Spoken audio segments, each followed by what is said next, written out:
Well, if everyone could take your seats, please, we'll get started. Thank you. We have this room from 5:30 to 7:30, so I want to make sure we use every minute. We have a hard stop at 7:30, and I want to respect everyone's time. So I wanted to say welcome to everyone. I'm Diane Marlin, Mayor of Urbana, and this is a meeting on the automated license plate readers. It's co-sponsored by the City of Urbana and the NAACP of Champaign County. I'd like to thank Vineyard Church for providing this beautiful meeting space and the technical support. We couldn't have done this in the city building. Our council chambers are so small that it's hard to safely mask and distance there. I also want to thank city staff members Kate Levy, Cassie Heldman, and Bridget Broyhan for helping pull this all together.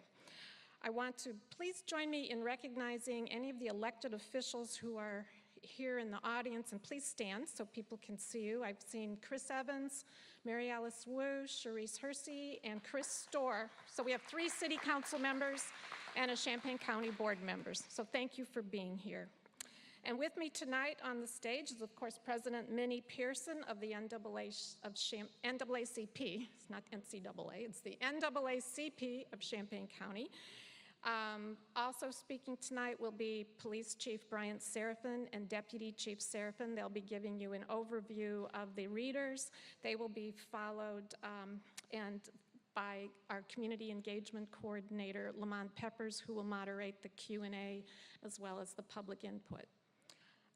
The consideration of license plate readers rose from community concerns. They were brought to City Council by a City Council member and member of the public, and it's over just the tremendous concern and anguish in the community over the rise in gun violence, the shootings, and the deaths. They brought to us requests for assistance in just helping identify who's involved in the shootings, and tonight represents an opportunity for us to share information about this particular investigative tool, to answer your questions and to listen to your comments and concerns. President Minnie Pearson will speak next, and then she'll turn this over to Lamont Peppers to moderate we'll turn it over to Chief Seraphin and Deputy Chief Searles to give the overview, and then Lamont Peppers will moderate the program. So again, thank you very much for attending tonight, and we look forward to the discussion.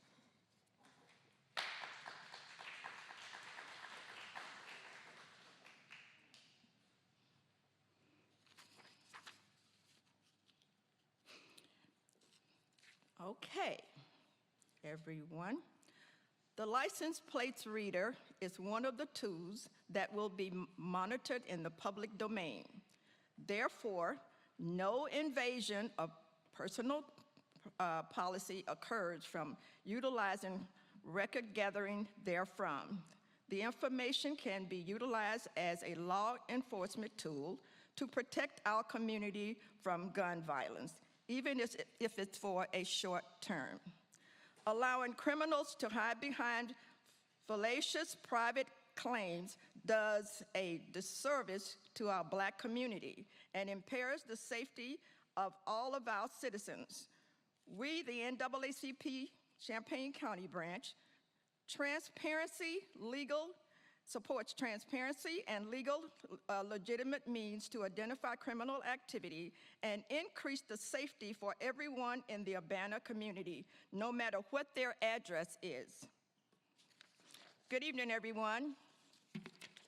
I'm Minnie Pearson, President of the NAACP Champaign County branch. Thank you all so much for your many phone calls to the NAACP expressing your belief about what is the best solution to addressing the gun violence problem in Urbana community.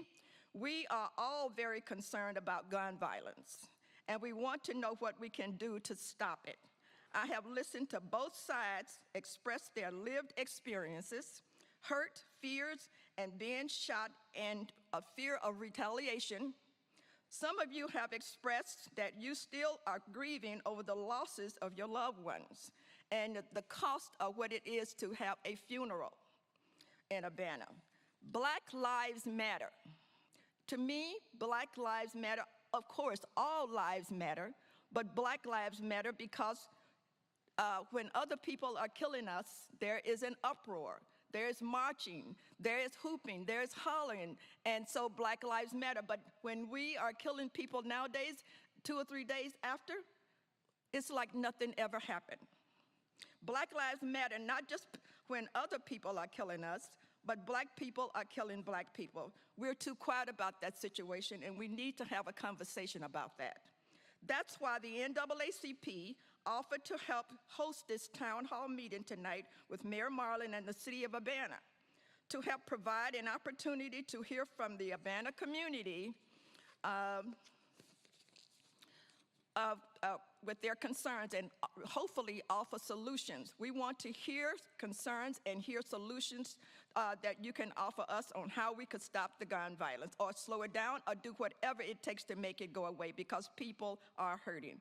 We have been a community in crisis for some time now due to systemic racism, and you all know that is true, and the structure that supports it. Also, COVID and gun violence have hit us hard this year. A community in crisis demands that we all come together to explore different solutions to our different problems. We must do that. That's an absolute must. I know from our phone calls, conversations with many people, that many of you want solutions now. And I understand, you want solutions now. Installing license plate readers can deter violence in neighborhoods, and this is only one tool to address the gun violence problem for a short term. We understand that it's a short term. This is also known as the stopgap measure. This stopgap approach it's a time frame, could give the Urbana City Council and the city and the community members, leaders and all, a time to work together on long-term solutions, because we know that it's going to take that kind of a dialogue as well, because this is not the cure. It's not going to stop it, but it will deter it. License plate reader is just one tool and should not be used only to solve crimes. Neighborhood empowerment is the real long-term solution to ending gun violence, but until that can happen, we must do what we can as citizens of Urbana and surrounding communities to get this gun violence under control. Ending gun violence in the city of Urbana is a must. Collaborating, moving forward, we should pursue the long-term change. And for neighborhoods, safety and health is important. Your safety and your health is important. The NAACP Champaign County branch is asking the mayor, the city of Urbana, to call to service a small, diverse ad hoc advisory committee that this committee would be responsible and would put forward a plan that will answer the specific questions and concerns about the license plate readers. This ad hoc committee would consist of all community and city stakeholders working together to determine how best to implement this plan and how to study the collected data from the license plate readers. Also, how to monitor the progress in a transparent way to the Urbana citizens. The NAACP strongly recommends that we establish this ad hoc committee to ensure transparency and accountability about the license plate readers. By working together, I really truly believe an ad hoc committee, a diverse one, could bring better community, citizens, relationship improvement. Working together to bring about a better relationship between the community and the citizens of Urbana. I want to thank you for coming out this evening. My last remarks tonight would be, this is from one of the neighborhood people that wrote this. There are cameras on campus as well as throughout the major intersections in Champaign, and we're not talking about Champaign right now. Residents have doorbell rings and other cameras to protect their individual property. When crime is committed, police may contact residents to look at their devices and ask if they are willing to share. Police do not prevent crime. They investigate crime that has been committed. Therefore, the license plate reader is just another tool to assist in solving a crime. But let me say, as the NAACP president, and this is coming from Minnie Pearson, Executive Committee, we expect transparency, we expect truthfulness, we expect the data to be used the way it's supposed to be used. We don't want to put ourselves out on a limb trying to protect our community and things are going on behind our backs that we don't know about. Work with us, and we will work with you because we deserve a safe place to live and to move about without the fear of death. Thank you very much for coming, and I'll turn it over now to our moderator. Where is he? Evidently, I've been told I get to go next. Before I leave the stage, I would like to recognize my state NAACP president, Teresa Haley. Would you please stand?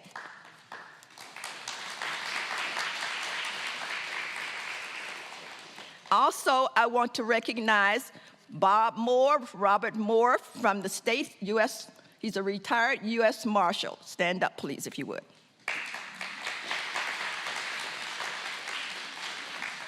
They came all the way from Springfield to support me, and I appreciate that very much as I continue to advocate for our community.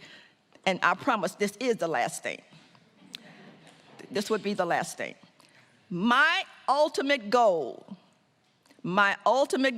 is to work with neighborhoods, the community, neighborhoods, to get them in the mindset where they can police and their own neighborhoods. They can become strong advocates within their neighborhoods and police and decide on how safe they want their neighborhoods to be.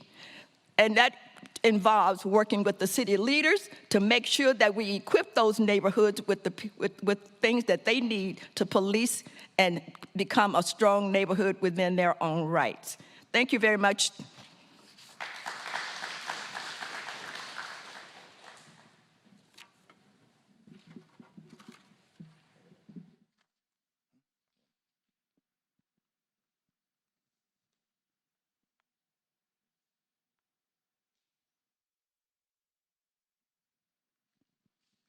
Okay.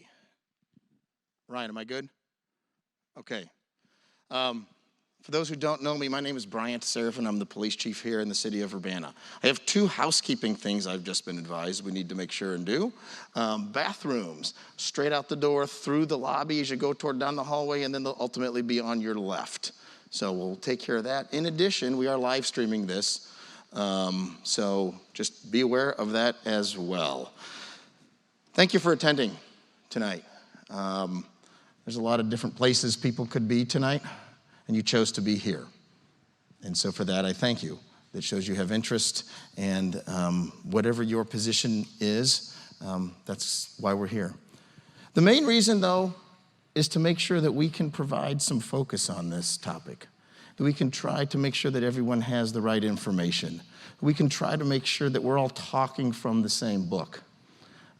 And so that's what we're hoping to do tonight. Some of you, my city council friends, will recognize a few slides as we've kind of pushed some things together and swiped some things from prior presentations. So we're hoping that this is useful. I also want to say, as I was talking to several people about this is new to us. When I say us, I mean the police department. This isn't something that I knew a whole lot about till about August. I knew of them, I knew about them, but but during our budget process, we had citizens ask, we would like cameras, can you help us? And so we said, okay, what are the options that we have? It's no secret that Rantoul had some success with with their system, and so we've decided let's move forward. Hold on, look at how to use this fancy device here. Okay, so I don't want to spend a ton of time because I think we all sort of know why we're here. And Ms. Pearson already talked about it with regards to why even have LPRs. What are we doing this for? Well, this is why. This is why we've been asked to go down this particular road. As you can see here, and thank you, Ryan, for dimming that a bit. These numbers we pulled as of last week, but we've had 90 shootings in the city of Urbana this year so far. 53 was where we were last year, and as you can see, 33, 32, 17, it hasn't, this truly is an emergency, and so this is a solution for us to figure out how to, this is a solution that we think will help us move forward. This year in Urbana, we've had 8 homicides. To the best of our recollection, 4 was our previous record, as we checked our records. So we have doubled the number of homicides this year. I was talking about this with a high school student, and we were discussing how the numbers work. And it's one thing for me to show you these numbers, and it's another thing to kind of, well, we're up by X percentage. But I will tell you, when the numbers are in the 30s, that means we have a shooting about every 12 days. Now we have a shooting about every 3.3 days. So it's just another way sort of to look at the data, but I want to make sure I bring that up. Again, as we know, it's not just Urbana. This is the slide that discusses or quickly shows sort of the CU metro area. I did look. We had to pull the numbers last week to get the slides built. But I will tell you, if I find my green pointer, this number, if you can't see it in the back, is 324. That was last week. We're at the 332 now, when I checked this afternoon, before coming out here. This is why we're doing this. This particular slide shows a concentration of these shootings, the densities. This is from July of 20 to July of 21. And I throw this up here so that we can kind of get a sense of where some of our issues have been having. The stars are where we've actually had homicides throughout Urbana. And another way of looking at data, this one is very similar, but it just shows sort of concentrations by 100 blocks. Again, you're seeing sort of the similar areas where we've had some of this, where we've had the violence. The sandwich boards placed around talked about what are these LPRs and how are we going to use them and how can they, how do they work? So what we're going to do is I'm going to run through a few slides here that will hopefully explain that. We'll also discuss some policy considerations because I know there's a lot of them. Again, I think we've had 3 city council meetings where we've discussed this. So I have a sense sort of what some of the issues are, and hopefully we'll do a reasonable job of explaining this. What I will tell you is what they are not. They are not surveillance cameras. I cannot pan, tilt, zoom them. There's no live looking to see what's happening at the corner of Bradley and Goodwin or wherever we end up putting one. So I want to make sure that's very clear. They simply take an image of the rear of an automobile.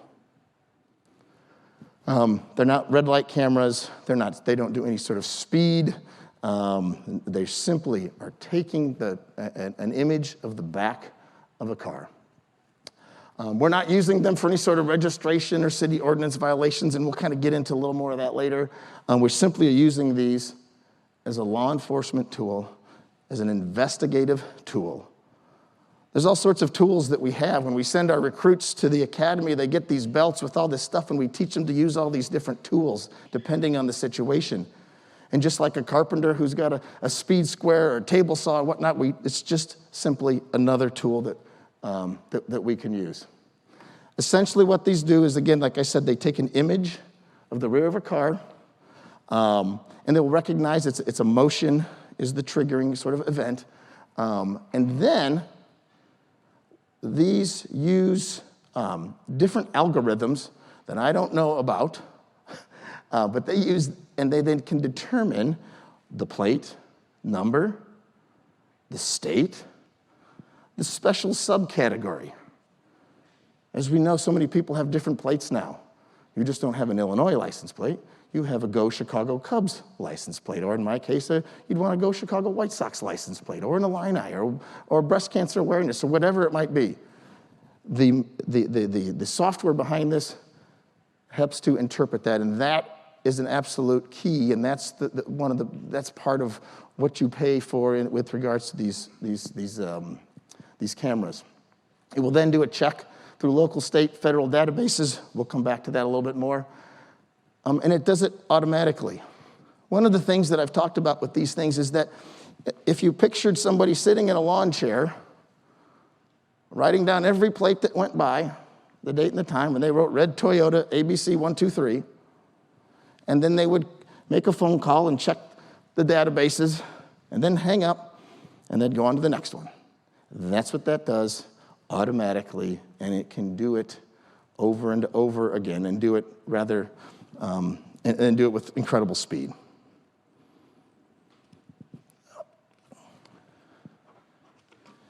In addition to making these checks, it also then lets us know if there's something that we need to take action on.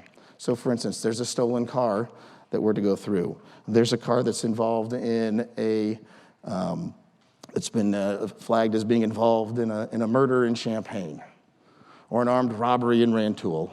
It would let us know that. And that's that actionable data in real time. One of the things that I think is interesting about this, and that sort of summarizes some of what what I just went over, license plate, the state and type, make, model, color, doesn't take an image of the driver. Now that doesn't mean, I guess you could perhaps get like an outline of someone's head depending on how the camera is angled, but there is no red light camera, who's driving picture taken on these. So I want to make sure that's clear. That's been something that's been discussed that is as a tool that is not what these do. As a matter of fact, we have there's an example generally of what an image would look like.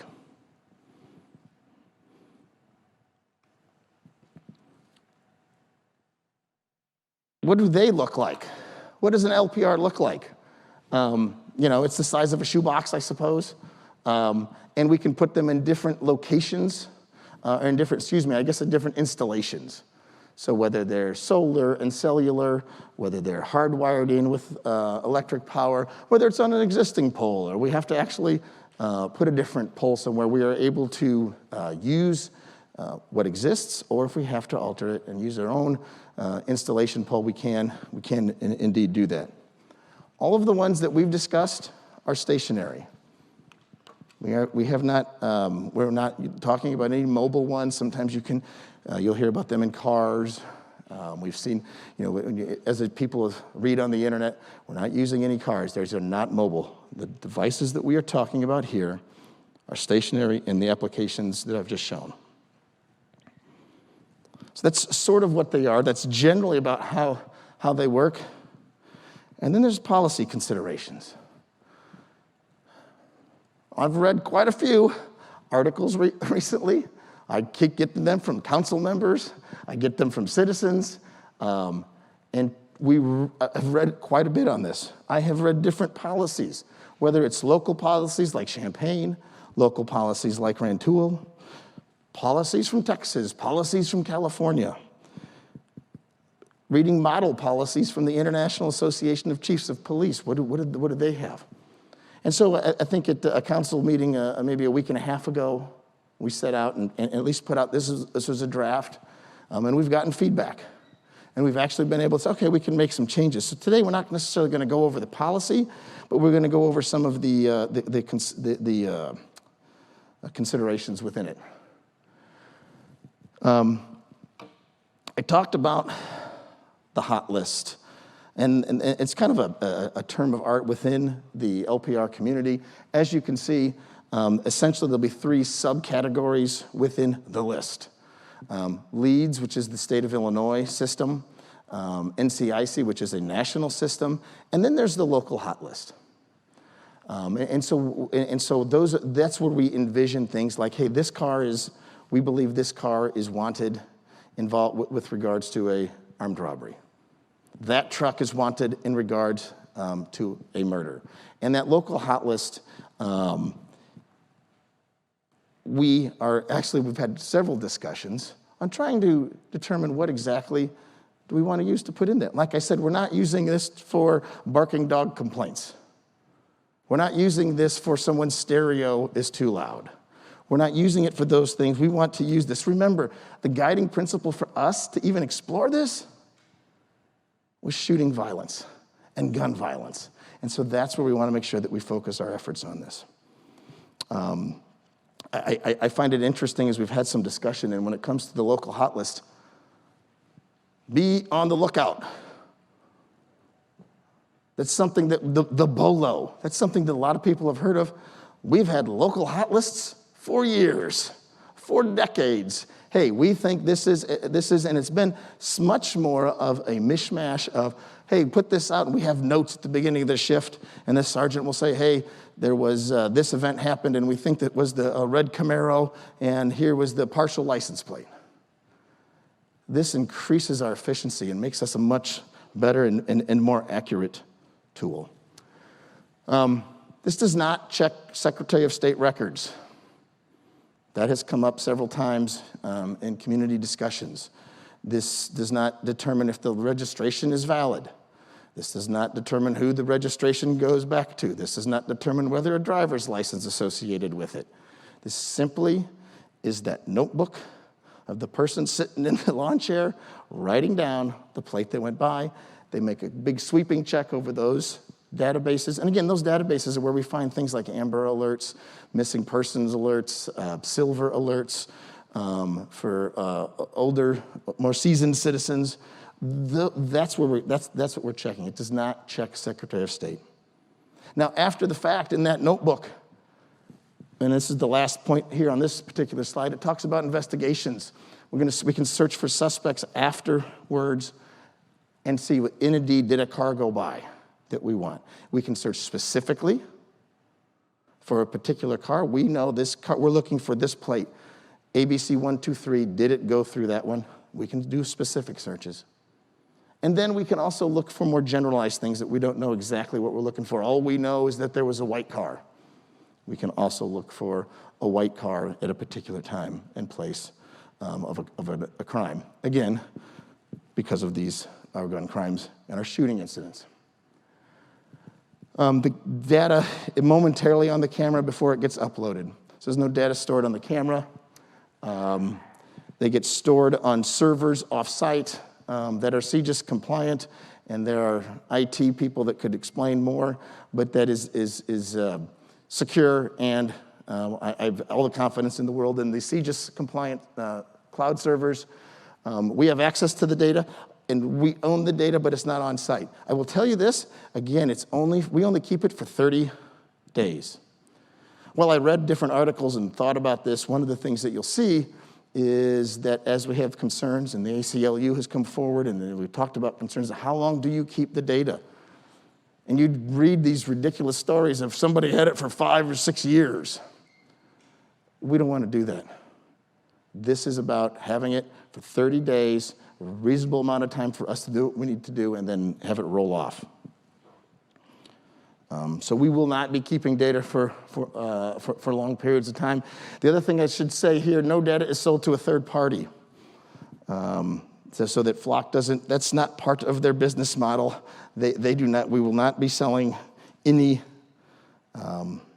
they will not be selling any data. The information, the safeguards,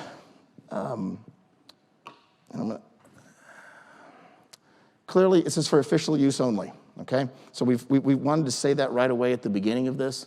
And the second, so we'll declare that first. Secondly, a a lot of times you'll see the term authorized users. If you're an authorized user, you can do this, you can do entries, you can do queries. One of the things that we did that was a little bit different in an attempt to narrow those with access to this is to create a second category. So all the people that work there would be an authorized reader. And what I mean by reader is someone who would get an alert. Every patrol officer with their computer in their car, that's the point of the whole operation, right? So that patrolman drives by or officer drives by, and as they're going down, boom, they get an alert. There's a stolen car, there's this that went by this LPR. Everyone's a reader, but a smaller subgroup we've narrowed down, and that's supervisors and detectives, would be authorized users. So when you see that roll up there, that's a kind of a quick explanation of the two roles. That those detectives who work the gun crimes, the supervisors who are on all the time, we felt that was important.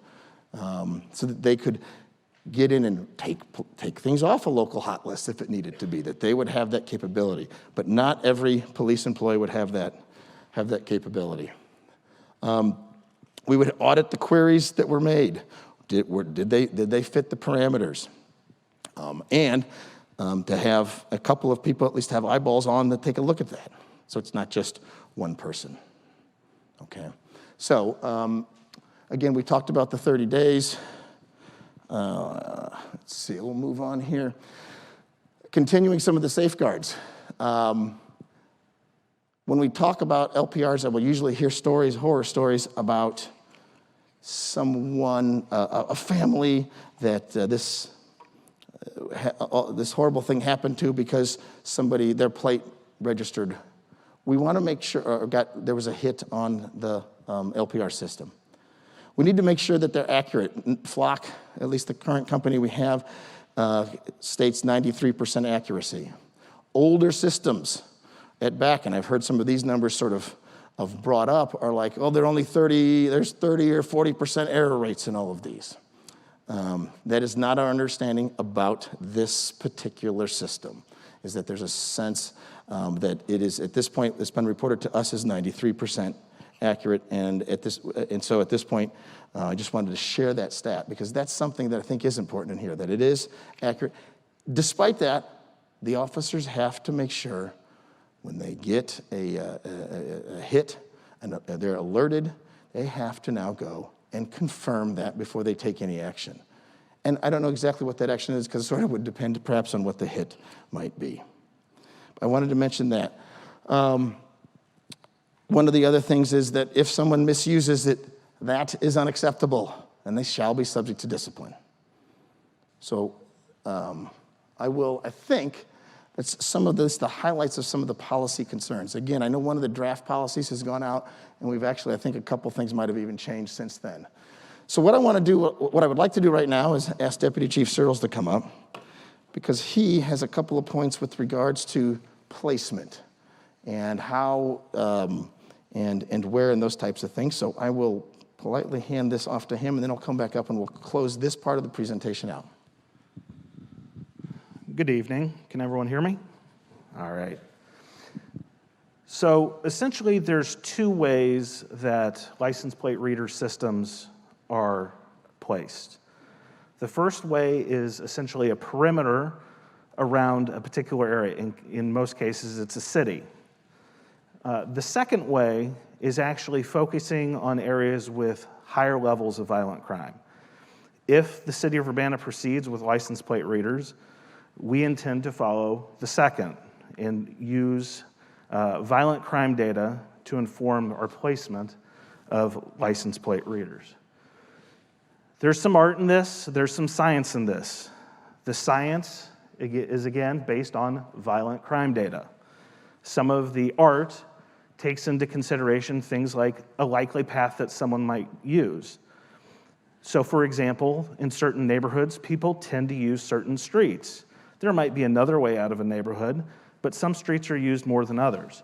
So we take things like traffic flow or traffic volume into consideration. We would take things like construction or different placement considerations. Maybe there's not a good angle to do the placement. And of course, In keeping with following violent crime data, we would also shift the license plate readers if we determined that they need to be shifted.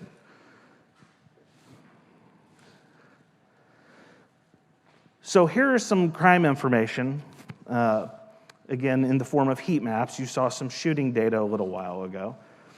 In an effort to sort of understand some of the dynamics that we have in the city of Urbana, we decided to take a look at it from a different perspective. In this case, these 6 subjects: shots fired, armed subjects, robberies, shootings, home invasions, and carjackings.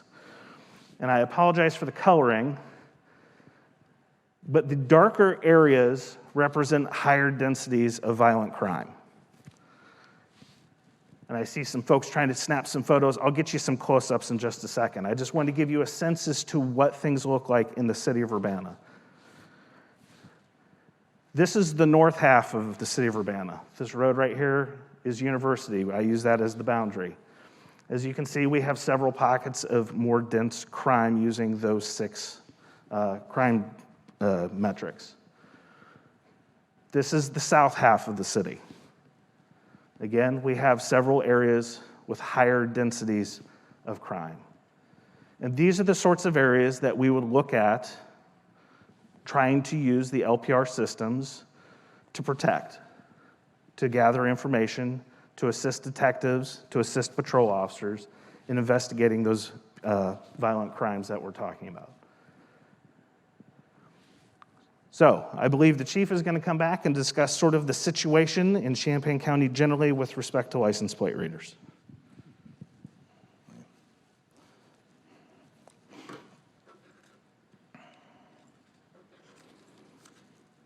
He went over some of the technical and the math part of this. But I want to point out a couple of things, one of the human side of this.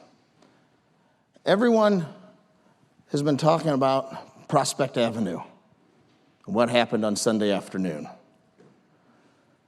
Police have been talking about it. Citizens have been talking about it. And that's kind of part of the reason as to why this would be helpful. If there's something in that area, maybe that gives us a lead that we don't have. I can't speak to the case other than to say it points out sort of it's an illustration of how this might be helpful. In the beginning of August, on August 3rd, a 42-year-old mother in the 1200 block of West Church Street was shot and killed in her own home. Mother of 3. 3 other people were hit. And based on some of the crime data where we might put an LPR, we most likely, I can't say 100%, would have a solid lead in that particular case. So there's a couple of these are the kinds of things that we're hoping. These shootings, this is the kind of crime that we're hoping that this could help us solve. I will never stand before a group like this and say it'll solve all these things and our numbers are going to drop by 40%. But what I will say is it's given us another tool that we have, and it doesn't care what color you are. It simply takes an image of the back of the car. There are other agencies locally who are examining this same thing. Everyone has obviously heard about Bullet Point 3, about Rantoul. We know that procurement is underway for the University of Illinois and for the county. And then Champaign is going under a process, as we are examining and discussing and working toward this. I would love to be able to, at a county level, be able to share some of this information with each other. We share all kinds of information. We currently share a radio system. When I get on my police radio and say something, we share frequency with the University of Illinois Police. The county and Rantoul share one, and then Champaign has their own, and then we can toggle between those to talk and discuss and to share information so that we can work together. And Flock has some of that interoperability that we could also utilize as well. This one here is simply just a sort of a smattering, just to give you a taste of where these Flock systems are throughout the state of Illinois. As you can see, there's cities, there's municipalities throughout the state. There are some, and this is not an exhaustive list, but we've got county sheriff's departments, we've got cities downstate, we've got suburbs up north. It is fairly new in Illinois. I've been at meetings with other chiefs where we've had discussions about this, and to learn what they are trying. I think Decatur started with 30 and ended up getting 30 more. I think they're like around 60 right now already of these things. So we're hoping that it's a valuable tool, and that we're hoping we can move this with us forward. Because again, this is about shooting violence. This is about real people's lives. And I'm hoping that this is a way that we can help to facilitate our investigations. I think now I'm going to hand the mic off to our moderator, Lamond Peppers from the city. And I think we might turn the house lights up. I wanted to mention this here, that we'll answer questions here. If you think of things later, or you have opinions that you want to share, please, the Urbana City Council is send your opinions. And so it's fun when I see this, because as being myself in classes, I see people take photos of this with their phones, and then some people find a ballpoint pen like me and try to write it down. So whatever works for you, it doesn't matter to me. So I think at this point, if I understood this right, the speakers so far will, I think Deputy Chief Searles and I will be up here, and I will move off to the side here. We'll leave that up so you can write it down, and we'll look forward to trying to answer some questions. Don't leave me hanging. Thank you, Chief Sheriff, and good evening. My name is Lamond Peppers. I am the Community Engagement Coordinator for the City of Urbana. What we're going to be doing next year as we flow through the agenda of the program, and certainly being mindful of the time, we're going to ask that Deputy Chief Searles, Chief Bryant Seraphin, Ms. Minnie Pearson, and Mayor Marlin would come up, and we will have a live Q&A session. Followed by our Q&A session, we will have some closing remarks, and then we will do a public input. And I want to just kind of explain the difference so that we can make best use of our time. During the Q&A session, that's exactly what it is. It's a time for you to step up. You can ask a question to the entire panel. You can ask a question for someone specifically.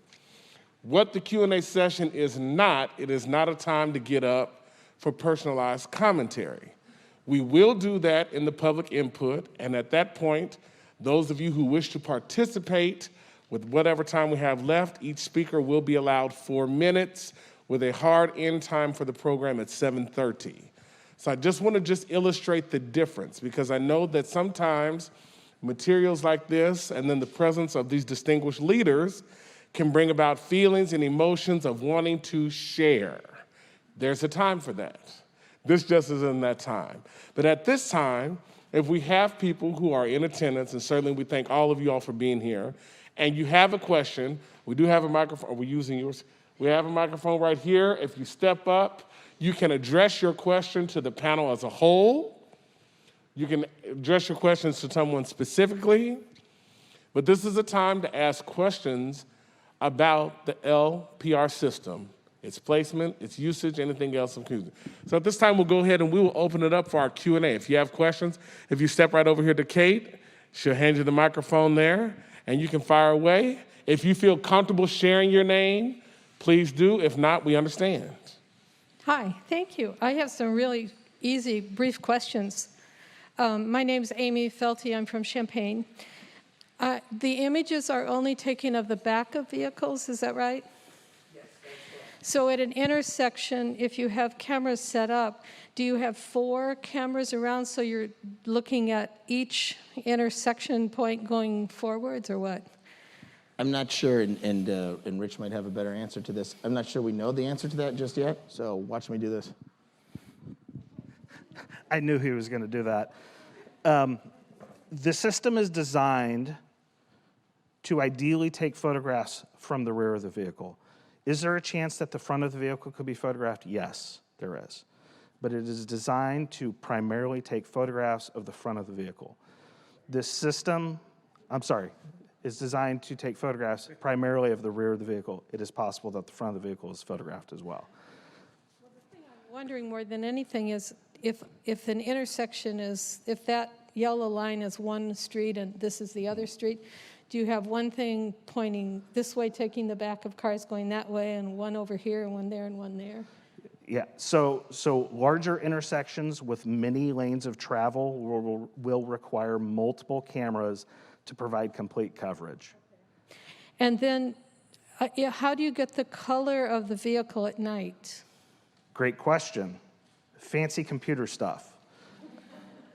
They use, as I understand it, infrared lighting, and using computer stuff that is well beyond me, they're able to interpret color and make, model, and type of vehicle. Okay. Okay, and then the last question I have is, it's motion activated, so do you catch walkers, bikers, skaters, runners, so on? Also a great question. Dogs, Yep. cats? Yep, also a great question, and the answer is yes. The potential exists that those sorts of things could also be photographed. Okay.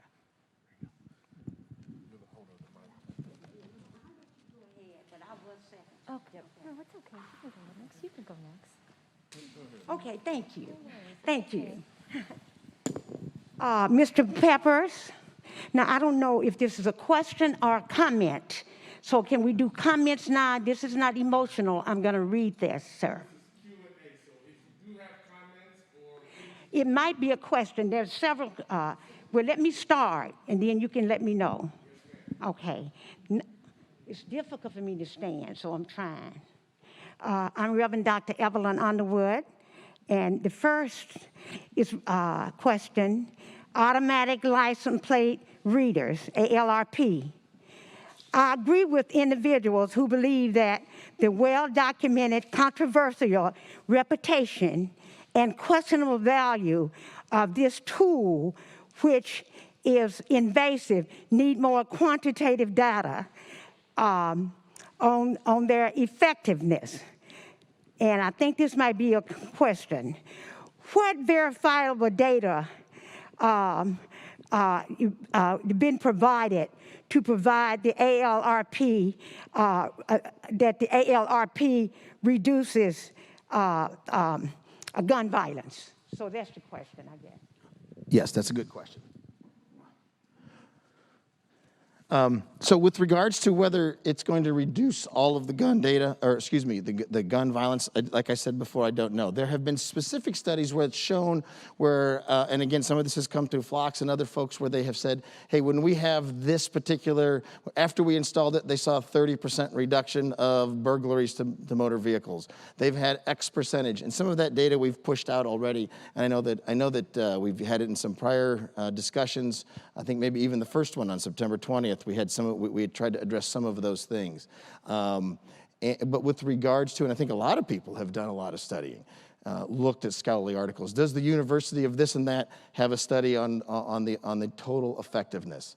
And some of that, as a matter of fact, even Flock says, I don't have a good study for you that says this automatically reduces all of these things. But I can tell you, and it's interesting because as we talk about some of these things, when we have a spike of burglaries. We might have 20 car burglaries over the weekend. Does that mean there are 20 car burglars out? No. So if we catch one car burglar, we might reduce these things. If we catch one shooter, we're hoping that we can have an impact on the shooting numbers. I have one more question, and then I'll save the others for later. The automatic license plate, ALPR, I'm sorry, all these acronyms. Many have seen a drastic increase in surveillance and the potential for violation of civil liberties. What about this technology, the ALPR, producing inaccurate, quote, hot list, unquote, wrongly identifying motorists as suspects in the commission of crimes? So I think my response to that is that the LPRs aren't perfect. But again, the information that we've received is that they're 93% accurate. And that's why we always say the officers have to verify before any action is taken. So is that, oops, it thought it was an S, but it was a number 5. and it was a false positive. We would not, therefore, take any action on those plates. So that's. I hope that answers the question.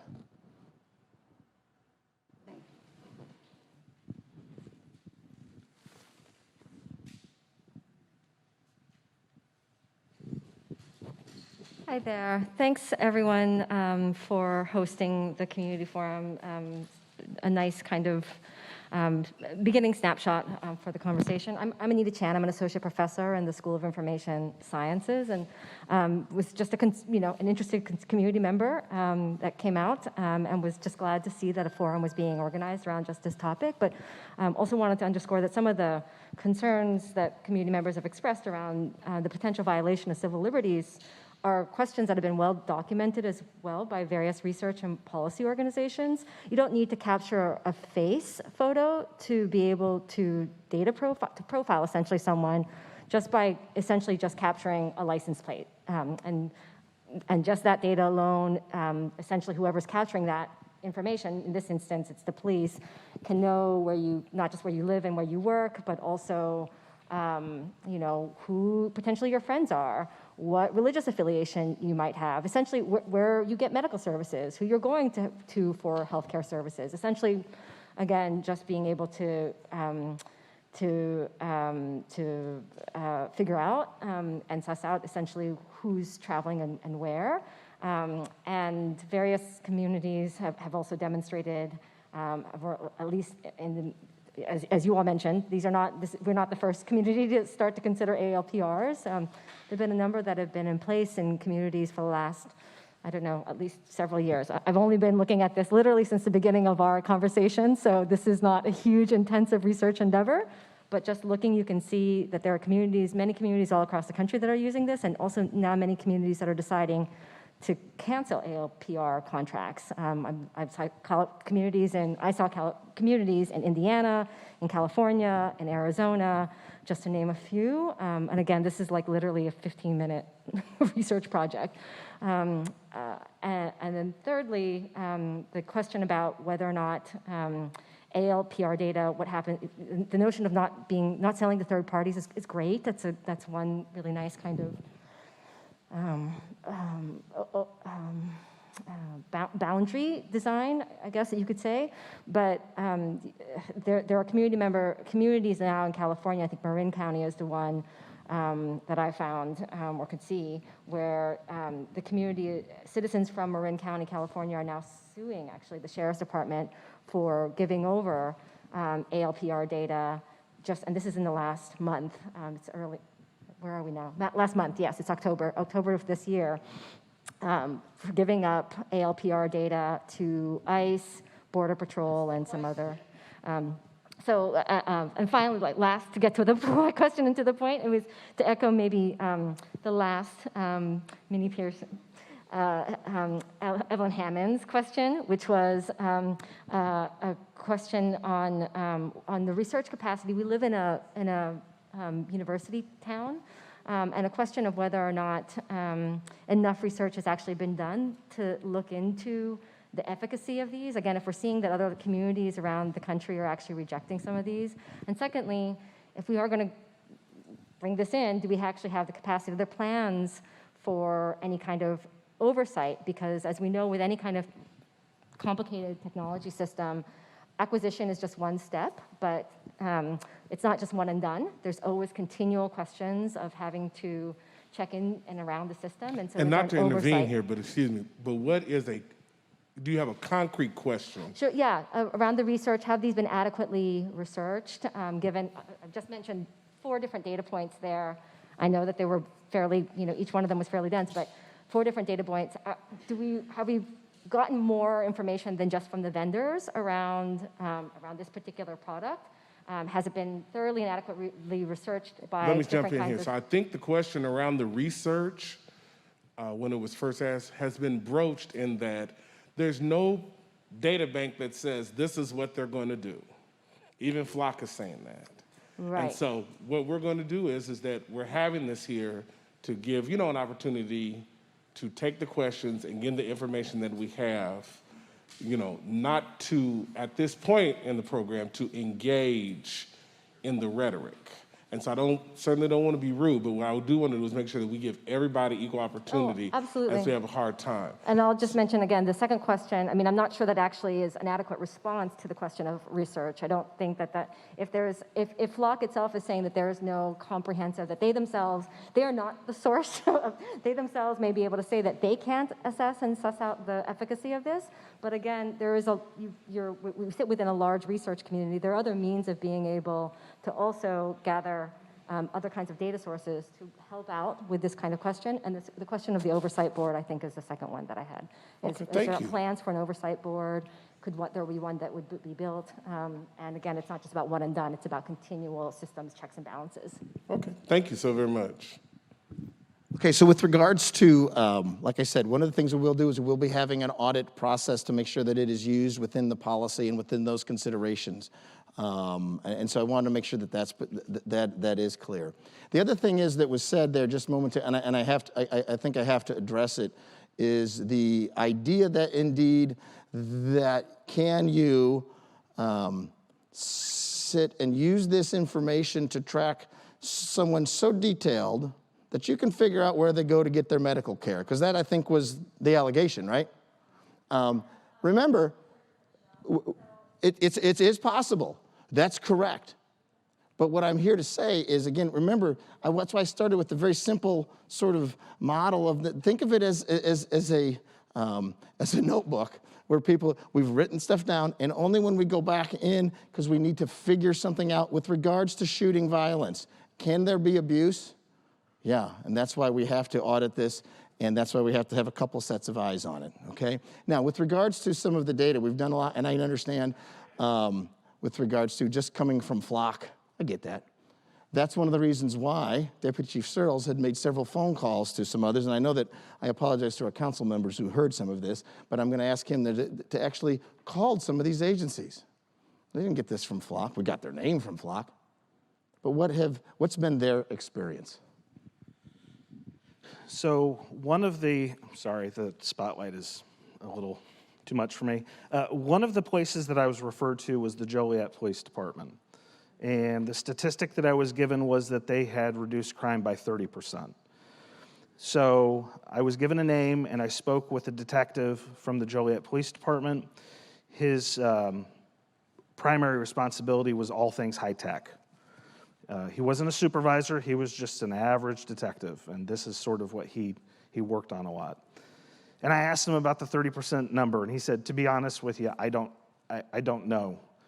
He said, but let me tell you some stories. And then for the next 45 minutes, he told me stories of how the Joliet Police Department had used LPRs to solve various crimes.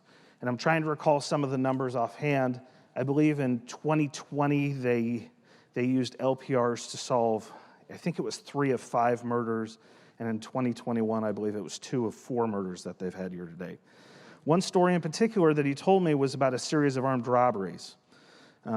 Multiple places in the city of Joliet had been robbed, and they had begun to develop some information about the suspect, and they used LPRs to figure out what the car was. They took that information, put it into their local hot list, and one night they got a hit, and patrol officers attempted to stop the vehicle. There was a vehicle pursuit, the car crashed, the person ran off, and in the car was a cell phone and a handgun. Ultimately, they identified the person in the car, got an arrest warrant, but the other things that they figured out from the evidence in the car was that he was involved in an unsolved homicide in Tennessee, and they actually were able to get an identification of that suspect through that police department in Tennessee. So these LPRs in the city of Joliet solved multiple armed robberies and solved, in this case, an unsolved homicide in the state of Tennessee. That's not a quantifiable data point necessarily, but it certainly is a powerful story, in my opinion, as to the potential effectiveness in use of LPRs. And that was, again, one of the many stories that he told me over about 45 minutes. So, thank you. Next, go right ahead. Good evening. I want to thank the NAACP and Minnie Pearson for hosting this event tonight and everyone who's here. So my question is, does the agency have an ALPR, use of policy, and is that publicly available? Certainly there will be functions that require supervisory approvals, such as searches of historical data. Who is authorized to use ALPRs and under what conditions? So yes, we do have a policy. It's in draft form, and it was put out, I think, about 2 weeks ago. So we do have that, and it is available. One of the things that we've had some discussions about, and that's why input like in meetings like this are at least useful for us to try to figure out, okay, what do we want to actually use to put something into the local hot list? Stolen cars will go into via the lead system. So those things would work, but what do we want to do? Or what do we know? We know we don't want to do things like city ordinance violations. We know we don't want to do things like registration violations. But the state has petty offenses. We're not interested in that. And so where do we draw that line? And we've had some discussion at council regarding violent crime and whatnot. So we're still sorting through that. But the draft is available. What we've at least where we're at for right now.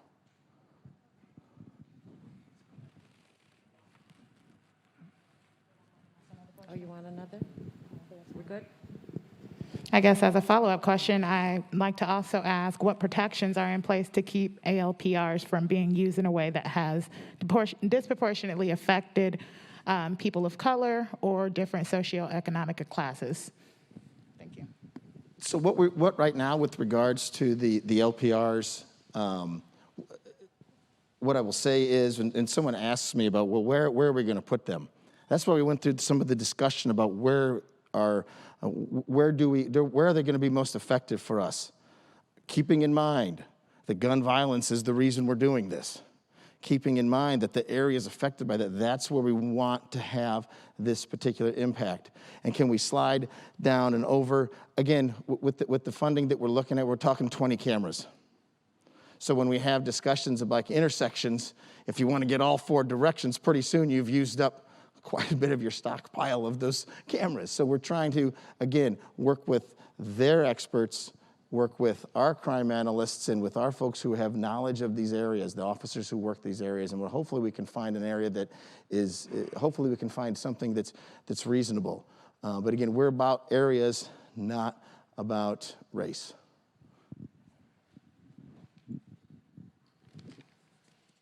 Good evening. So this is kind of a two-parter here. Ms. Pearson made a point a number of times to say that this is a stopgap, this is a deterrent. And then in the slides here this evening, as well as the slides that I saw in the presentation from the September meeting, it specifically says that this is not a deterrent. So the first question is this intended to be a deterrent or not? And the second question is, what are the specific quantifiable criteria for success? As I understand it, this is renewed annually with FLOC.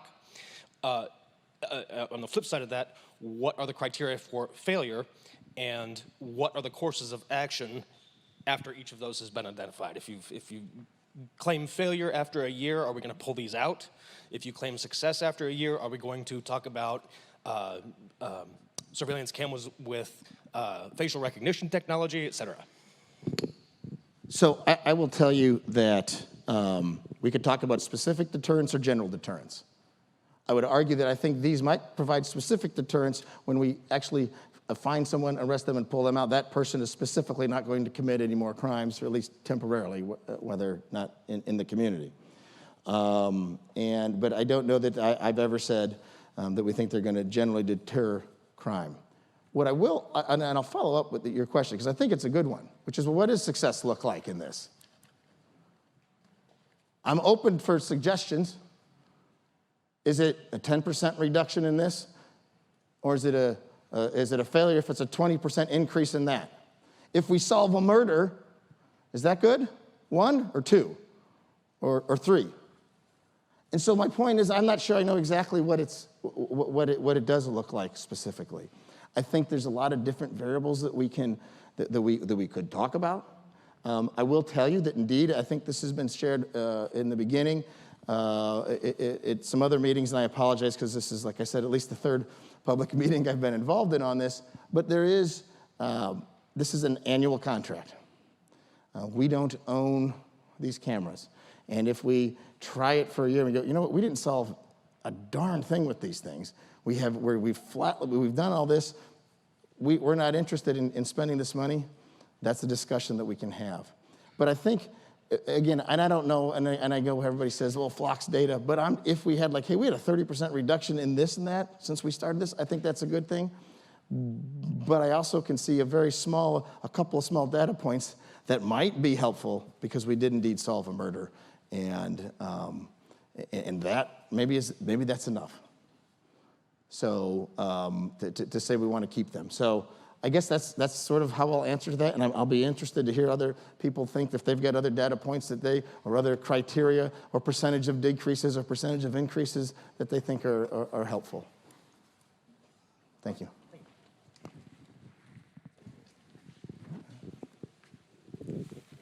Thank all of you for taking this time and the process of the last month, because if I remember correctly, September 20th was the first time that there was a formal presentation, and that draft policy is on the City Council's website agenda for last week.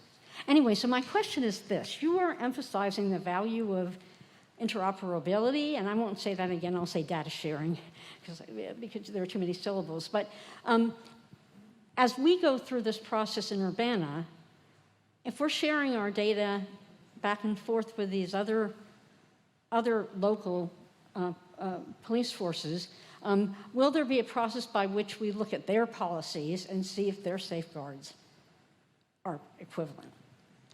So in other words, there's a kind of data exchange that will mean that not all the data that you have is necessarily safeguarded in the same way elsewhere. Sure. Thank you, that's all. Yeah, thank you for the question, and I think I understand. That's been one of the things that we've had numerous phone conversations with Flock staff about, trying to understand exactly, well, how does the sharing work? And evidently there are different tiers of even sharing, that if somebody, you could elect to, we're gonna share nationally with anybody who's got a Flock. So if somebody's working a homicide in Atlanta and they think the suspect fled to Urbana, they could put in look for a specific plate. We can tighten it down to where we share with no one. Is sort of the other extreme, and I'm hoping that we can land, I think, somewhere in the middle on the idea of sharing. You can share cameras, you can share search capabilities, or we can also not do certain things and have certain requests come in. So we could say, hey, listen, we would like to look at Urbana. Can we see if you guys we're working a case up the road in Peoria, and our suspect said he was can you do something and can you make a search? And yes, we can do that. And those are the kinds of things that we'd log and keep. So that's part of that audit process. We say, hey, there was a query made, and we're going to pull, okay, let's pull 10% or 5%. And again, some of this is, I'm not quite clear that we know exactly what we're looking at as far as a pile of work. And so then we would have to make some of those and audit some of those queries. So I guess my answer to the idea about sharing is more to come, but I understand the concerns. And that's why we're going to, at this point, we'll start kind of small and see where we go. I don't have a solid answer for you. I'm hoping that there has to be some sharing. Otherwise, I don't know that we're taking capability, a full capability of what we're hoping to accomplish. All right, good evening. Thank you for having the conversation with the community tonight. I know that you said that you've had a lot of articles sent your way. And so you and others in the audience may have read this, and it is really quick. Flock's founder has been quoted in the Washington Post saying that there are 17,000 cities in America.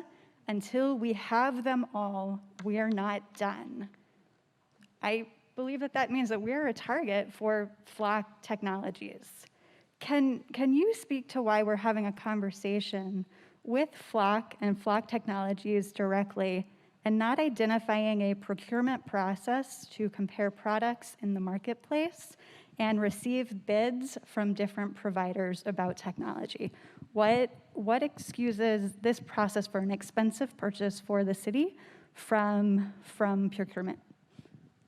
Also a good question. So I guess I'll back up a couple of steps.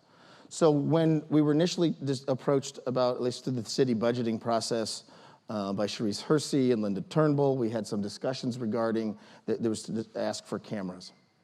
And how does that work? And again, when we we discussed some of that in-house. In the meantime, parallel going along, Rantoul Police Department had worked in with Flock. And I had heard of Flock at some chiefs meetings back in the spring that, as sort of as you've alluded to, they were making a push to try to see if there's some other entities through municipalities. And that's part of why we went with Flock, was because indeed others had. And so when Rantoul said this, well, if we want that interoperability, if we want the ability to share at a county level, or even if we go slightly bigger to more of a mid-Illinois level, we would be able to do that. And if we went and said, well, we want to do this one, there are other vendors, then we would lose out on a lot of that sharing. And that's where some of the value is of that. So it's simply about the ability to share the information on a similar platform.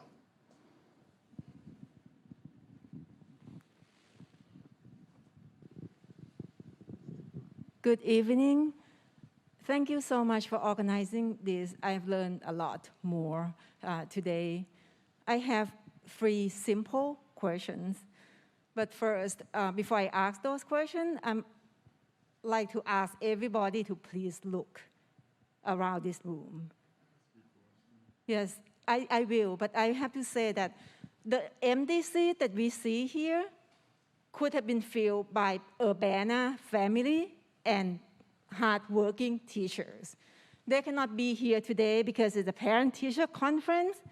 So I want to ask a question pertaining to our students.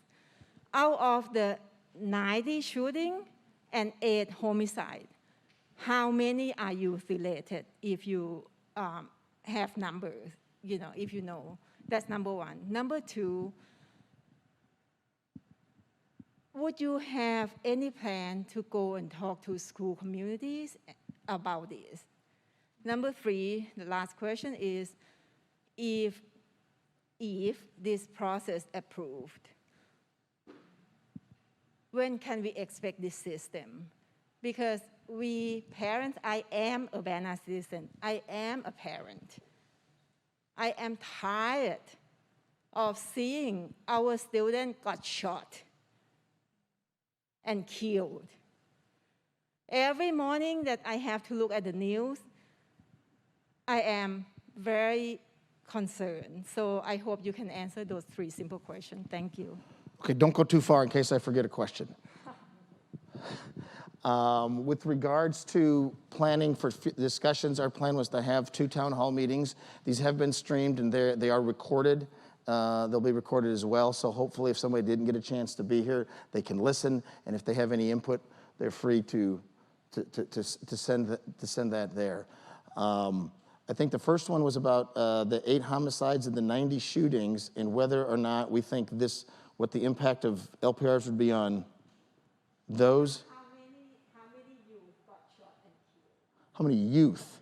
I don't have that data, and I don't know if you, Rich, have a sense. I don't have that number in front of me. And what was your last question? If this project... Oh, how long it would take? How long? Sure. I would imagine that even if the budget amendment is approved for this, then I would suspect this is at least 2 months. We'd have to get in sort of in line with others and try to work this. I don't think there's any kind of necessarily, we had some discussion, I think at one of our recent city council meetings regarding, I don't think there's a weather component to this, but I think we could get started. But it will clearly take a couple of months, even once we get through the discussing and the voting and whatnot. So of our 8 homicides this year, well, first of all, let me ask you this. How do you define youth? Are you talking about high school age or something like that? Right. Yeah. You can divide if you like. Yeah. I'm a parent of Yeah. Using sort of the delineation of, let's just say, high school, none of our 8 homicides have high school age kids as victims. They are, in often cases, younger, but that is fairly typical of homicide victims, nationally, I mean. But to your specific question, none of the 8 homicides involve high school age children or younger. You're welcome. I'll stand here with the mic now for a little while. Hello, Mike Ingram. I'm the Champaign County Recorder for a couple more months.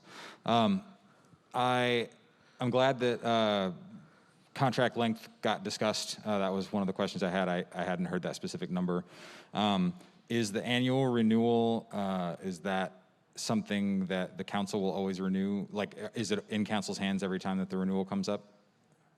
It would come in as a budget item, so yes. Okay. I'm also glad that there has been discussion of an audit panel. You've brought it up a couple of times, that there'd be a couple of sets of eyes. Have you established yet who the audit panel would be? Would it be completely internal, or would there be council eyes or citizen review committee, something like that? I don't have an answer. I'm sorry, I don't have an answer for that just yet. I understand that you don't have an answer in terms of there maybe hasn't been like a full determination. Has there at least been discussion of something beyond just internal? Yes. Okay, great. I would strongly urge or hope for that. Location changes of the units. If you decided that something wasn't working somewhere or something was a bigger hotspot or something like that, will location changes be internal, or will they have to go to council? Has that been discussed at all? Anything like that? I'm sorry, I didn't hear you. Will the if you were going to changes move the units, so if you decided that there was a new hotspot, or if you decided that there was a, this place really isn't getting us much, we want to move it to this intersection, this address, whatever, would that just be something that you would be able to do on your own, or would that be a? I think the answer to that question is yes. We would use the crime data to inform us, along with the other different sort of metrics. But no, we weren't planning on running that up the flagpole each and every time. Quite frankly, I think that would slow things down a bit. I understand that. I think in some of our probably reading around, some of the problems that have arisen in other communities are there wasn't much oversight in that regard. And while we want to think the best or hope for the best or whatever, that was where some, like a community center was, like somebody put a camera on in front of a mosque or a community center or something like that. Yeah. And of course, you would hope that that would not happen here, but I think some sort of step in the process would help to make sure that that never did happen. Understood.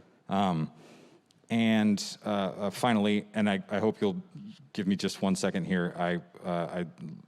I understand the need for this separation between questions and comments. I'm going to make a very brief one because I literally just found out my grandmother passed. The discussion of this being a stopgap and how that's different from the kinds of investments and programs that we all have seen make bigger changes in the long term. I find sometimes that what we do is we have these meetings and we decide that the stopgap is worth doing, and then the further discussion of the long-term things don't happen. I'm really hopeful that with things like this, where there are community members living in these communities asking for these things, we can't ignore that. I really hope that alongside that, we also look very closely at the things that produce better long-term results. Right, do we have a question? Just we have one more person and a limited time, I'm sorry. Right, which is why I explained the situation where I'm literally running out of the room because my grandmother just died, so I was trying to make that really quick. Go right ahead. So anyway, that's just my hope is that we can look at both things, not just the current stopgap things, because they are necessary, but so are long-term things. Thank you.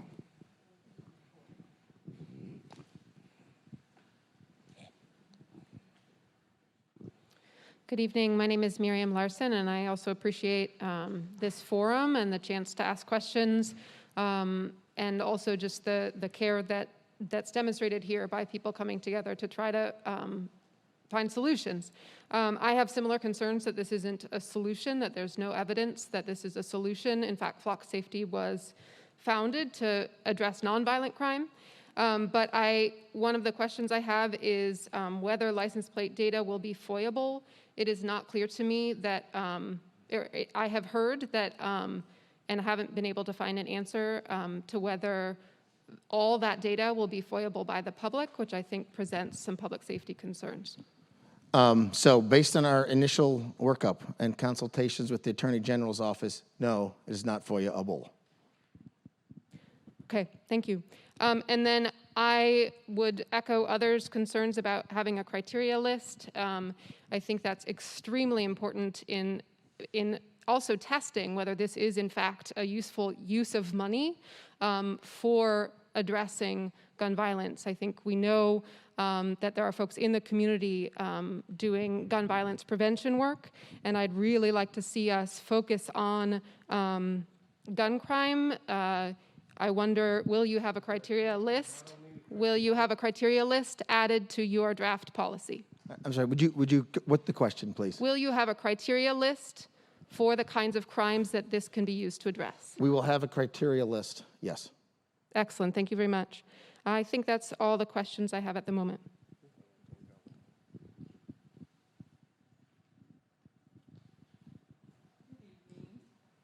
Sorry, I missed the beginning of the presentation, so if I repeat something that was already answered. My name is Eldris Melinda Carr, and one question that I have is related to 911 calls and what the response time is for law enforcement, the average response time, and just a little bit of, to add to help you understand why I'm asking. For example, a few community members mentioned, okay, it took for one of the shootings an hour for police to respond after the shootings. So I'm asking that question, and I know there probably is a level of response based on the call, if it's an emergency or so. That's my question. So I think one question. Sure, I think your question, what's the average sort of police response time? And I don't know that I have. I don't know that I have that in front of me. I have a lot of other numbers that are noodle around in the top of my head, but for the average police response time for a shooting, I will put it in at minutes. With regards to your, it sounds like you had an event where it took an hour for someone to get there.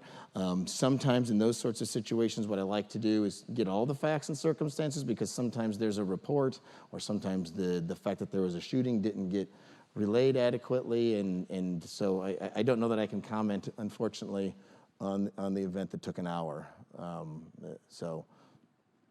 Okay, my second question is related to what is called the community control over police surveillance, and what in the policy that's being drafted. I know there's some safeguards that are mentioned, and that's one of the, I think, most critical parts of what those in the Black and Browns communities are concerned about, because of the profiling that has happened and things that are of that nature. So what kind of controls will be put in place? And I know I got this from the ACLU site, and I know that FLOC does have that as part of their ethics component, and it's up to the agency or individual, whoever, neighborhood, to include that as part of the system. So I guess my first response would be that this audit process is something that's going to be very critical for this. There's also the idea that indeed that if we have any misuse or abuse, that we address it. They shall be subject to discipline. I think that's something that we've had some discussion at a recent city council meeting. And the other thing that I want to say too is that, and I fully I understand the concerns, and that's why I'm glad that this, again, one of the things about this is it's simply taking a photo of that image, it's capturing that image of the back of the car. And so hopefully these are just, again, investigative tools, and that we will put them again where the violence has been occurring. And my third question, would the city council, or in this case, I know the council's in the process of looking at the policy and has asked for changes. And I looked at the Flock site, and one of the examples was the Memphis area city commissioner who said that they put it at major thoroughfares leading in and out of municipalities, not at any interior roads into a neighborhood. It says the city works with local law enforcement when any crime occurs, and access to the footage is limited to protect residents' privacy. So an example is Decatur, so they have 60, and a private donor provided, I think, maybe 30 of their Flock systems. Would the city be open to private donations? Because one of the comments I made was, even distribution, because we know the crime, just like Decatur and other areas is going to be brown and black communities. So to be fair in the distribution. So did you get that question? So I think I got the question. So some of the, and I'm not the right guy to speak on private donations and how that would flow into this particular process. I would need a city attorney or somebody here to kind of help guide me with that. And I will tell you that when we discussed this and we talked about locations, and we discussed and had conversation about, well, where do we do this? Because I know there's, as Deputy Chief Turtles talked about, there's the sort of a perimeter approach, everybody in and out. And again, knowing that they're trying to be stewards of a limited financial resource, we were trying to figure out different ways to do that. And we didn't necessarily think we could necessarily put everything around and sort of encompass the city with 20 cameras, thereabouts. People have asked exactly, and I don't know exactly where we would land, but that's why we've tried to maximize our effectiveness. Again, because it's about gun violence and where are those things occurring. Okay, I'll save my comments for input. Thank you. We'll go ahead, and this will be our final question so that we can shift to the latter portion of the program. Go right ahead. Thank you. Hello, my name is Pastor Angel Johnson.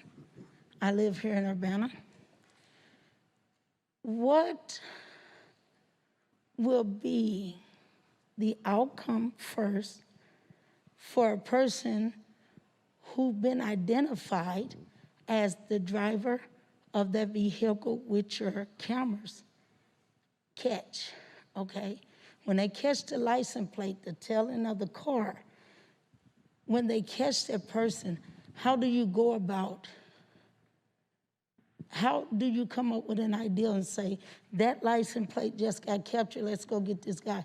What's in place for you to do that?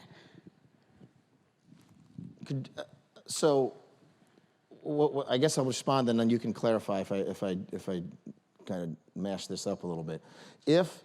Again, this is an investigative tool. One of the things that people asked me about early on was, if you have this, and what if the plate's there and it's not the offender, it's their son or it's their dad, or there's other things. These are always things that we deal with. So if there's a car that's been reported as stolen, we want to try to be cognizant of that. That's why we want the officers to confirm, to verify that this is it. And then if they can, in some fashion,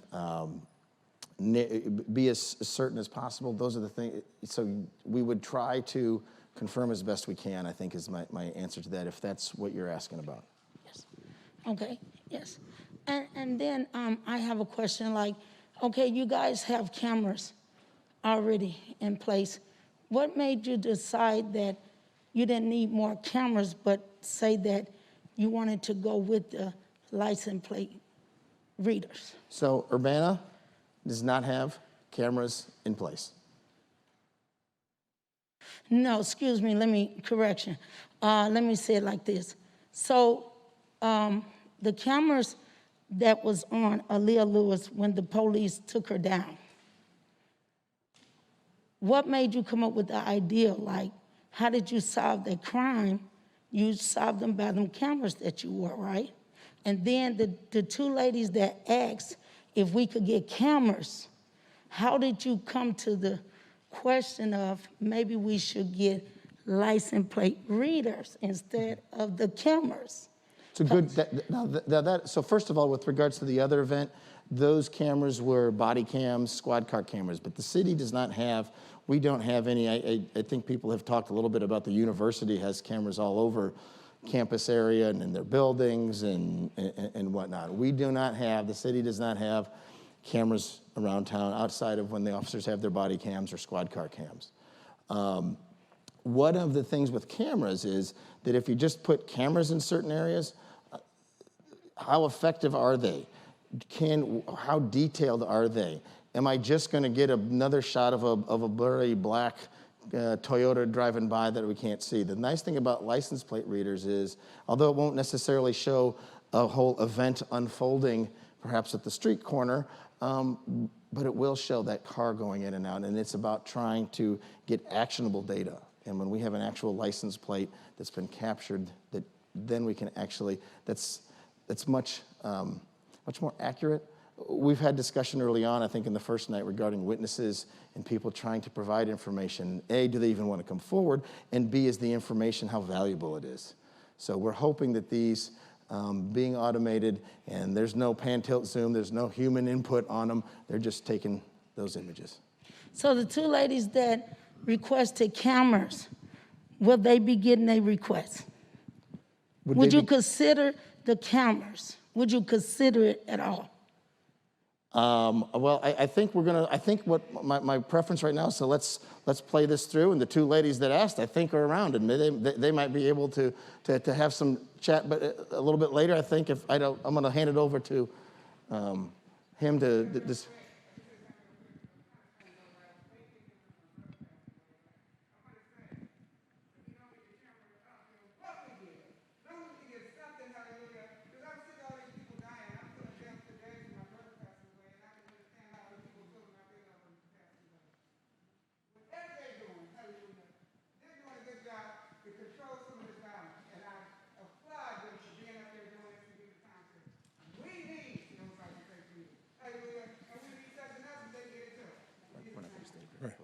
Right. Thank you very much for all that. At this time, because we have a hard cutoff time of 7:30, that's what time that the vineyard is asking us to be out. We do need to move to the final section. We will ask for final comments from Mayor Marlin. At the start of our public input, before we turn it over to the public, we will have a statement read by the ACLU. So first we will have Ms. Minnie Pearson of the NAACP. We'll have Mayor Marlin. After Mayor Marlin, she will be followed by the ACLU, at which time I will come moderate the public input. Mind you, you have 4 minutes, and we have 25 left. Thank you. Good evening, everyone. Thank you for your question and the clarification. As you know, I'm not a professional on this, but as I have become an avid reader of this, I'm learning with the community, and I get a large number. For the last month and a half, I've gotten a large number of calls. Some of the parents who've lost grandchildren or children or go to church and saying to me that their minister will not hold a funeral because of they're afraid of retaliations. Their lives they're in prison, basically, and they are hurting, and they're grieving over their loved ones.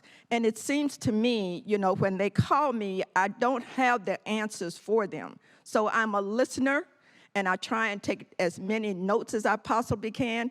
And one of the things that they're saying as also is they appreciate their white sisters and brothers trying to help, but they have learned experience, life experiences that nobody can speak for them, and they are afraid to speak because of repercussions. So I'm speaking on behalf. Now, do I speak for all African American Black people in the community? No, just the ones that contact me over the month and a half, and it's been hard to hear mothers saying, I'm still grieving and I'm afraid for my child going to school because they know that somebody in my household lives here and they may come after us. They also state that we are situated in our household so that we don't sleep in our regular bedrooms. We have to kind of sleep where if there is gun violence, it will not hit us. I'm listening to all of this and then I'm seeing Black people dying. I'm from Greenville, Mississippi, and I'm used to the other way around. And like I said, all lives matter, but this is happening too often, and 2 or 3 days after it happens, it's almost like they forgot. But the people who are losing loved ones, they are hurting, they are afraid, and they can't even afford to move. And so what I'm doing now is trying to get someone to talk to that the landlords, and try and see if we can get together and have a safer community, empower the people that live there, but it's hard for me to get them to talk and speak up for themselves because they won't do it. And so the NAACP, this is really a little bit far-fetched for us, but I have to listen to these people. I have to understand their pain and their hurt. I have to, that they can't afford a funeral. I have to. And so this is why I'm here tonight, is to plead with that things are going to be done transparent-like and clear and fair and equitable, because they deserve to be able to move around and get their medicines, to go someplace at night and run an errand, to go send their kids to the playgrounds, to do the things that normal people do and they can't do it. So they appreciate their white sisters and brothers, the liberal whites, but they are saying to me, you don't understand. You will never be able to understand. So put yourselves in a position where you're a prisoner in your own neighborhood. And they say, well, let's not get license plates. Suppose someone is driving around without a license or expend something at the expense of keeping people safe. We cannot protect that. We cannot. Maybe the city or the mayors can work out something with people who don't have driver's licenses or need to go places. Work out something with that. But we cannot cover for people who are breaking the law at the expense of law-abiding citizens. And I'm a mother, and to lose a child to gun violence and get that call saying your child won't be home tonight. Can you imagine? You have all kinds of questions, and nobody is visiting you to tell you what happened. And they can't afford a funeral. They can't afford this. They're just barely making it. I'm not trying to have a pity party here, but people are grieving and hurting. So consider all of the things that we can do to help these people. I don't have the answers. I saw this as a deterrent simply because I felt like if I intend to commit a crime, and I go to a neighborhood and I see you will be on camera. You know what I thought? I'm not going to go there. I'm going to go someplace else. That is right here, and that is what I'm hopefully trying to make them understand. That if these things happen and we put something up, they won't be so quick to go in that neighborhood. As I rode around 2 weeks ago in all of the neighborhoods that I could possibly go in, there are cameras everywhere. There are personal cameras, there are gated communities, there are signs that says you come in and you are on camera. So hopefully we can come up with something to help people who are actually hurting that you will never hear from. They will never come to a city council or anything, but they're calling me. And it's just my heart that's pulling me, saying people are tired of dying. Thank you so much, Ms. Pearson. We'll now hear from the ACLU.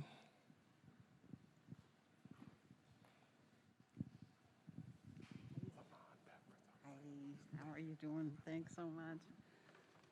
All right, should I take off my mask? All right.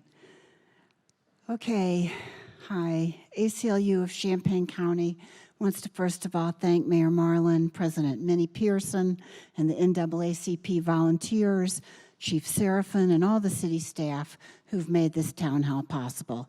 It's easy to call for transparency, but somebody has to do the work, and we appreciate it. The American Civil Liberties Union has expressed deep concerns with the use of LPR technology, in part because of the risk it poses to civil liberties and privacy, but also importantly, because it has often been used to close off and monitor Black and brown communities, aggravating the disparity in tickets, arrests, and fines and fees. But at the same time that these communities have been over-policed, they also have seen a lack of resources from police for solving serious violent crimes. So we are happy to see this public discussion before the city moves forward. We live in this community, and we share the pain and worry of our neighbors about this spike in violent crime. The community is asking our city government for help. Many community members are here. We're present. They're engaged. They're willing to work together with the city and the police department to diminish gun violence. In this crucible moment, we would encourage the city to ask itself whether LPRs are the best strategy to address our problems. Do we believe that these cameras will meaningfully address the problem, or are they simply a panacea that will leave the community still in pain? However you answer that question, one thing is clear.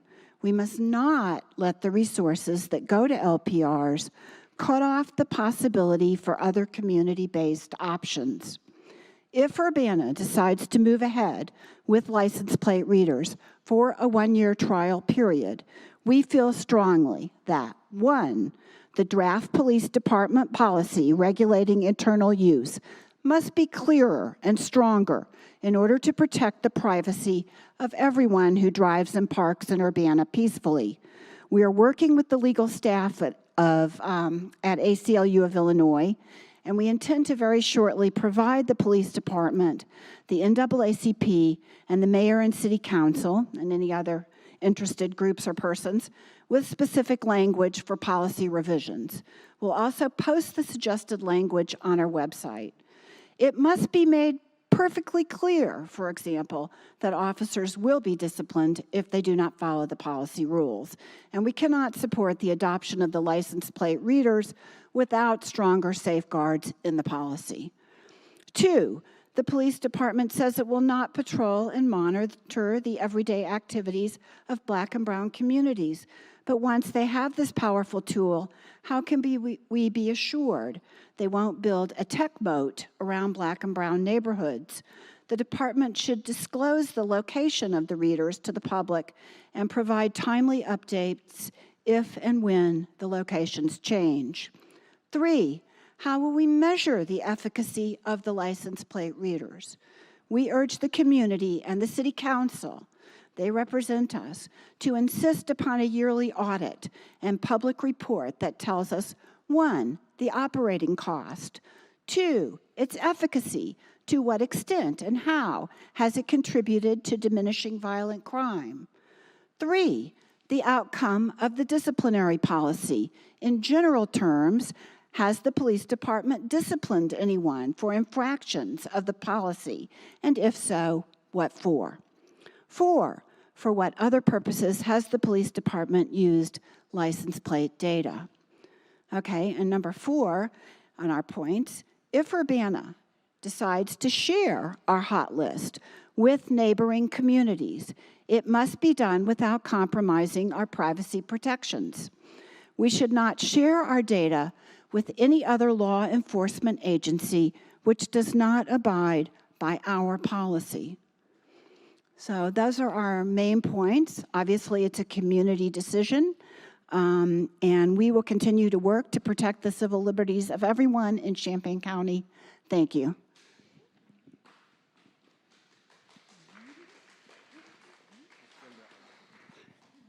Thanks, Lauren. At this time, we'll go ahead and we'll have closing comments by Mayor Marlin. Do you want to move to public input? Okay, we can directly move to public input. If there's anyone who would like to address the audience, you want to come up, raise your hand. I'll hand you the microphone. Absolutely. So I would be addressing the audience? Yes. Just want to come right up. I'll hand you the microphone. Thank you very much. Yep, we're in a public forum. Will you just share your name and where you're from, please? Yes. Hello, my name's Alex. I'm from Evanston, Illinois. I'm currently a student at University of Illinois at Urbana, Champaign. I'm happy to be here. Real briefly, I have a couple of comments. They're largely directed to the Urbana Police Department, the mayor of Urbana, and also the president of the NAACP. I think it's important to acknowledge the difficulties within the community, and I appreciate President Pearson speaking to that because that's real and we have to address the hurt here. We also have to do it in a tactful and measured way. So I think for me, what I would appreciate is more information around the needs assessment. It's important to consider that because, as it's been stated, there wasn't really a lot of data around the efficacy of this measure.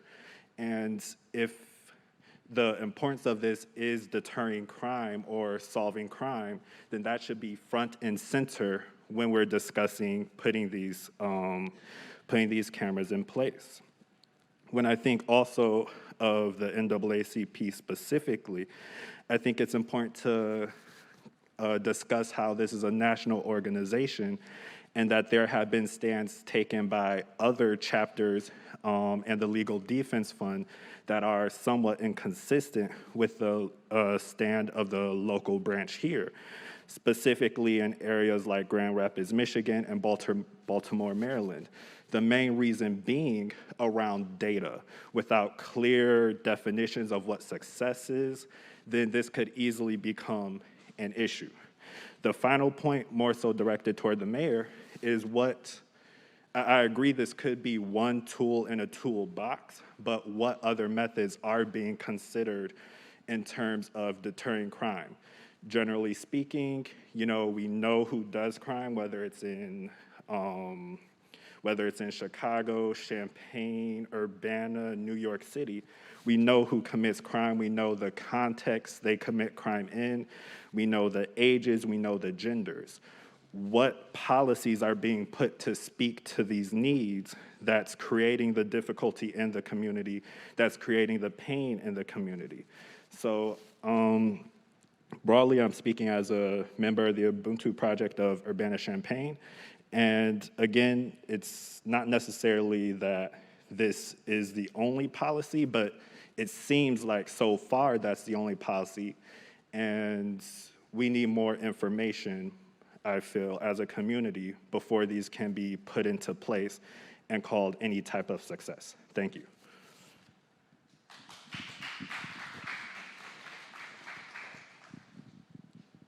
Hi, I'm going to speak real quickly because I'm going to be leaving. But first of all, I am tired of being a prisoner in my own house, in my own neighborhood. I am tired not being able to sleep by the door thinking somebody's going to shoot through it. Hallelujah. I am tired of trying to go outside at night and walk my dog, don't know if I'm going to be hit by a bullet. I am tired of all these people getting killed. Hallelujah. I am tired of people always just want to come and talk and do nothing. Hallelujah. So we need something done, and I'm glad the mayor is stepping up and doing her job because she is here to keep us safe. Now, I don't know what the rest of y'all came here for, but I know what I came here for. We need those readers. That's all I want to say. Thank you, Mayor. We have time for one more.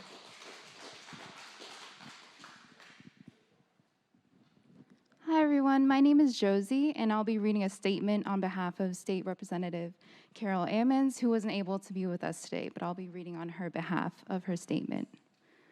As a state legislator, I usually refrain from speaking on city council matters, but I believe I would be doing a disservice to our community to not weigh in on this issue. The introduction of ALPRs in our community is a dangerous and irresponsible decision that will further criminalize and target innocent individuals who are simply driving on the street, research, and many reports on this kind of digital surveillance and its vendor claims of accuracy rest on assumptions that have been proven unreliable and lead to more stops, arrests, and convictions for people of color. These devices are far from neutral. As Urbana Champaign traffic stop data has proven, historical court and arrest data reflect the policies and practices of the criminal justice system's disparate impact on communities of color. What will protect the average driver in the area where these devices may be installed? It's an egregious violation of privacy and does not accomplish the essential task of ending gun violence. I urge the City Council members to vote no on this measure and to begin to invest in communities of color that are disproportionately impacted by violence. I, along with every member of this community, am deeply enraged by each news story of an innocent bystander or victim caught in the middle of the most recent shootings. Black and brown communities are already subjected to constant over-policing and state-sanctioned violence, which the latter often goes unprosecuted in many instances. I'm sure you already guys know how ALPRs work, so I'm not going to go into depth as it was explained previously. In July of 2012, the ACLU sent out 587 public records and act requests to local police departments and state agencies across 38 departments and states. What they found was that ALPRs undermine the right to due process, violate individual civil liberties, and exacerbate existing inequalities. The very nature of automatic license plate readers is an attack on what is supposed to be a core tenet of our legal system, the presumption of innocence. In Maryland, over 29 million license plates were recorded, and yet only 0.2% were associated with any crime, wrongdoing, registration issue, or even suspicion of a problem. In LA, 99.9% of the 320 million vehicle images stored from ALPRs were not even found to be directly involved in criminal activity. I cannot accept a practice that has time and time again neglected the core principle that people are innocent until proven guilty. There is also little regulation as to how police departments and data mining companies can retain the information they collect, meaning that millions of people's data are actively being stored by police for no reason. To make matters worse, this data is frequently shared among police departments and fed into larger regional databases. The ACLU found exact scenario occurred in Maryland, where all ALPR data is funneled into at least 3 additional data collection centers. Digital policing is often advertised as an innovative and safe deterrent for crime, but in reality, it merely amplifies racial biases and inequities that already exist. There is no such thing as neutral surveillance, because no piece of technology can escape the human bias, error, and prejudice that is embedded in our systems. Thank you. We have time for one more. You have 2 minutes. Hi, my name is Sharice Hersey, and I'm a Ward 3 alderman. And I was one of the people that brought forth this particular request, along with Linda Turnbull, regarding a way for us to do something about the violence in, well, all over in the city. But in particularly, it has been very painful here for us in Ward 3, not because there's been so many shootings in Ward 3, but because there have been so many shootings in what is adjacent to Ward 3, okay?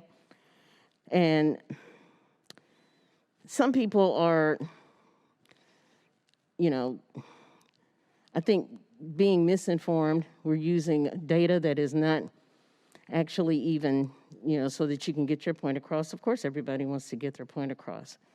The point I want to get across is that I did very little work in my yard this summer because I was afraid of what could happen in my own yard. I was afraid of what could happen in my own neighborhood. And I have called police at times 2-3 times a week, especially during the summer. And I know that certain people are very concerned about their privacy. And while you're concerned about your privacy, I'm concerned about what's going to happen during the night. When I go to bed at 1:30 in the morning and I hear 15 rounds go off not far from my house. That's what I worry about. This is not intended, because at first, I'm gonna be honest, Linda and I, when this was brought to the city council June 21st, because none of, I can't say that there's anybody that came to city council saying, this is what we need to do, or this is a program that we want to have to try to stop the violence. Nobody. And it was Linda Turnbull and myself that said, we wanted surveillance cameras. We actually wanted to catch people on camera. This is a compromise. The ALPRs is a compromise, and it catches the back of somebody's car. You're on a public thoroughfare. If you got a cell phone, if you're telling Alexis to play your favorite jam, your privacy is already in question. You can't expect that kind of thing. Regarding what would be considered success, well, considering we have nothing right now, it wouldn't take a whole lot for success to be proven, because we have absolutely no one. People that even have Ring doorbells are afraid to say that they have any kind of information. And I can't fault those people. I can't say that they're awful because they don't want to put their lives in jeopardy. And as far as this being a panacea, it's not a panacea. But what I'm hoping for is that the ALPRs can be also worked with whatever nonviolence programs are going on in the city. I love that there are people out there that want to work with young children and keep nonviolence and keep the violence down. And those things work together. We work together, and hopefully we can bring it down to a huge percentage. I'm hoping that that's what will happen. But it's not an either or, it's a this and that. And we've got to stop thinking in a binary way. Everybody is going to be affected with this. It is a this and that. If you have a program that you're being successful with young kids, I applaud you. I applaud you for putting yourself out there. And I want you to continue to do that. But that is not going to solve the murders of some of these people when we don't even have a starting point. So I just want you to think about that. You got to have a starting point. Thank you.